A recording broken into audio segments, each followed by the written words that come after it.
Today we present a recipe for a wonderful multigrain flour bread made with the Sun 20 by Sunmix, the compact-sized professional mixer for all new aspiring pizza makers and master chefs.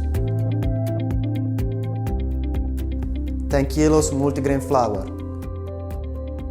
15 gram yeast, 300 gram salt, 300 gram olive oil, and powered by a variable speed drive from 70 up to 110 RPM, the Sun 20 is a countertop mixer with a 20 kilo dough capacity.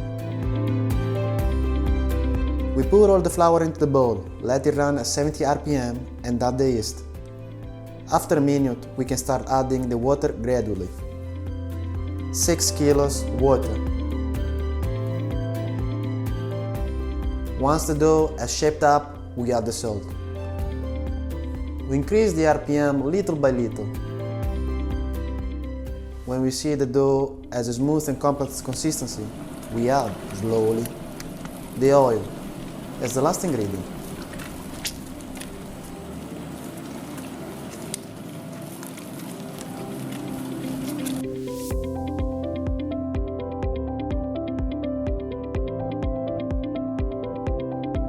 The bread is ready.